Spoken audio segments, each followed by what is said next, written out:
9 coulomb है। ठीक है, और यहाँ पर चुंबकीय क्षेत्र दिया हुआ है बच्चों। चुंबकीय क्षेत्र की जो है 4i cap plus 3j cap, 3j cap, ये टेस्ला इतना दिया है बच्चों, टेस्ला। और यहाँ v की वैल्यू दिया है, v जो है वेलोसिटी यानी वेग है, यहाँ दिया है -75 i cap plus 100 j cap, ये दिया हुआ है बच्चों। अब यहाँ ये दोनों जब दिया हुआ है, ये मीटर पर सेकंड में है। आप जानते हो हमारे पास एक फार्मूला है, F बराबर वेक्टर, ये भी वेक्टर, चूंकि बल तो वेक्टर होता है यानी परिमाण और वेग दोनों होते, परिमाण और दिशा दोनों होते हैं। तो F बराबर क्या होता है, QE V क्रॉस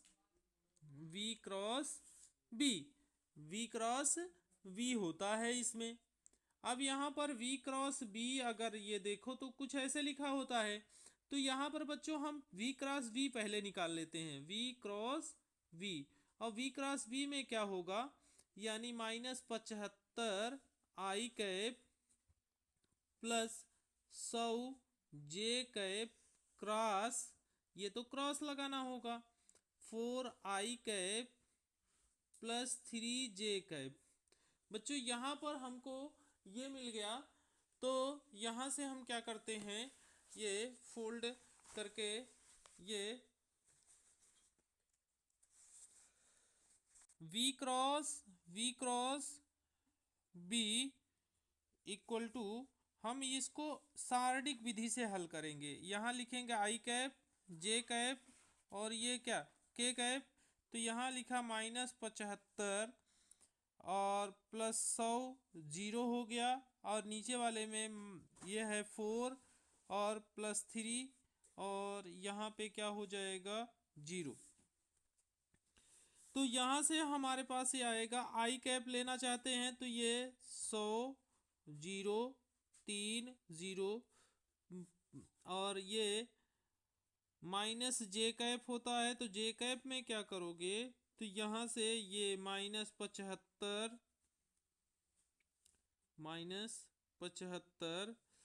और 4, और यहाँ पर क्या ये 0 और ये 0, और प्लस के कैप, के कैप में क्या होगा -75 4, और यहाँ पर 100 और ये क्या 3। बच्चों टाइम भले लग रहा है, लेकिन हम आपको ये पूरे एकदम डिटेल से समझाएंगे सवाल, ताकि दोबारा जो है क्वेश्चन आप आराम से कर लो। देखो इसमें क्या करो कि क्रॉस मल्टीप्लाई कर दो बच्चों। जब क्रॉस मल्टीप्लाई करोगे तो ये पार्ट पूरा क्या हो गया 0, और यहाँ पे देखो इस पार्ट में भी क्या हो जाएगा 0, और ये हमारे पास सिर्फ के कैप वाला ये बचा। यहाँ पे देखिए ये -225 हो जाएगा, और ये क्या हो जाएगा -400।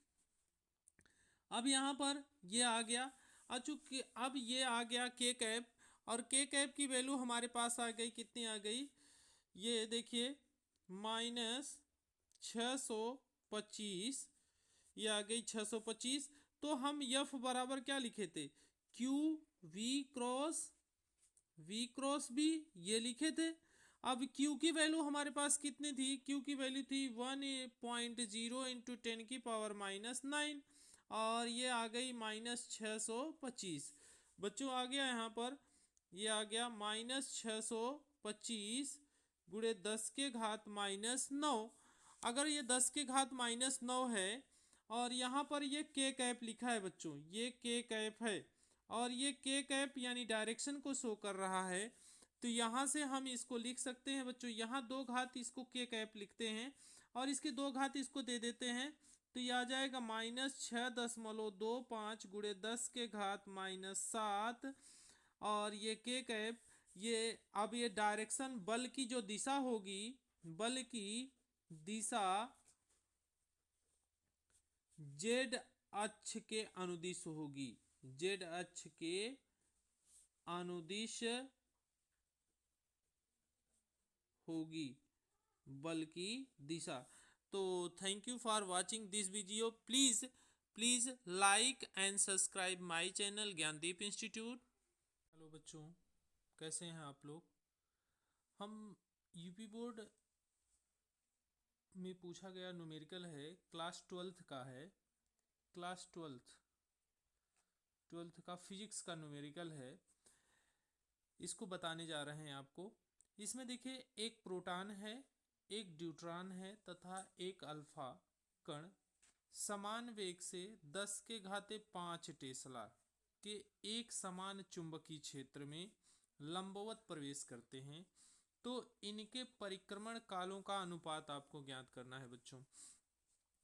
यहाँ पे देखिए बच्चों, अगर आप न्यूमेरिकल लगाना अच्छे से जान गए हैं तो थ्योरी भी लिख लेंगे और न्यूमेरिकल को भी कर लेंगे।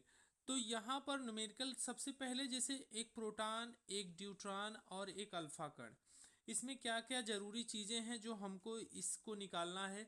अगर यकीन मानिए बच्चों, ये चार 3 या 4 नंबर के मार्क्स के ये आएंगे आपको, और बहुत छोटे में हो जाएगा। और इससे ज़्यादा अगर आप न्यूमेरिकल को अगर छोड़ते हैं तो थ्योरी ज़्यादा लिखना पड़ेगा।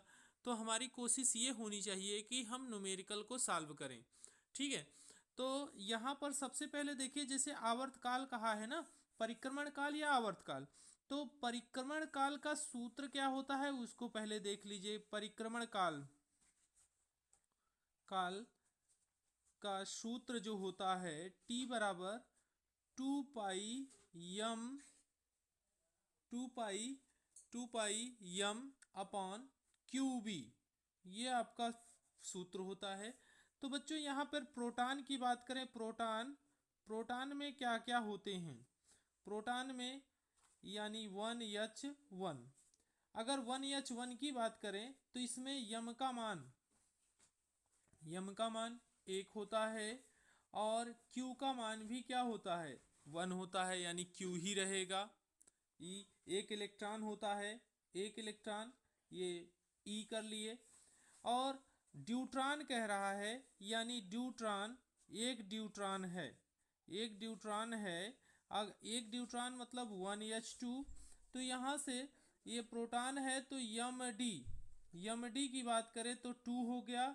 और यहाँ इलेक्ट्रॉन की बात करें ड्यूट्रॉन में, तो इलेक्ट्रॉन भी ड्यूट्रॉन का कितना आएगा, वह भी E ही आएगा, आवेश। और यहाँ पर अल्फा कण की बात करें तो अल्फा कण होता है हीलियम परमाणु का नाभिक 2He4। तो यहाँ पर यम अल्फा की बात करें तो यम अल्फा आएगा, कितना आएगा, 4 यम। अब यहाँ पर यम लिख दीजिए, ज़्यादा अच्छा रहेगा, 2 यम 4 यम।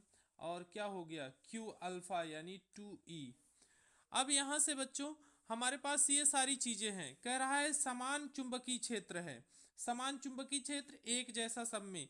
तो यहाँ पर हम परिक्रमण कालों का अनुपात ले रहे हैं तो T1 अनुपाते T2 समानुपाते T3 लेते हैं, ये 3 हो गए। अब यहाँ इन तीनों का अनुपात हम निकालना चाहते हैं तो यहाँ लिखोगे क्या, 2 पाई यम पी अपॉन QP प्रोटॉन है और B अनुपाते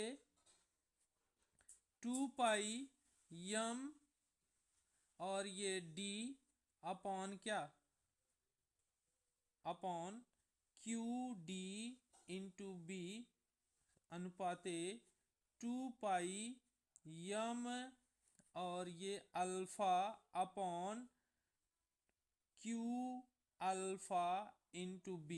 बच्चों देखिए, जो चीजें समान है उसको हम कैंसिल करते चलते हैं, B ये कैंसिल हो गया। हमारे पास T1 ratio T2 ratio T3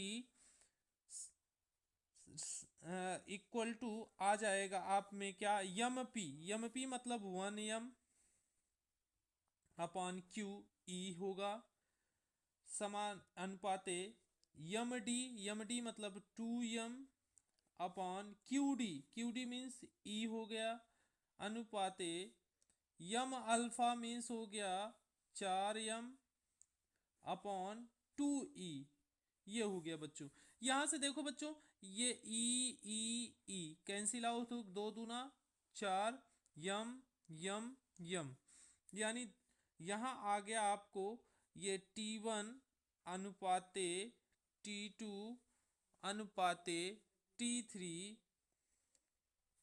समानुपाते 1:2:2। ये आपका आंसर आ गया बच्चों, इतना होगा आपका आंसर। तो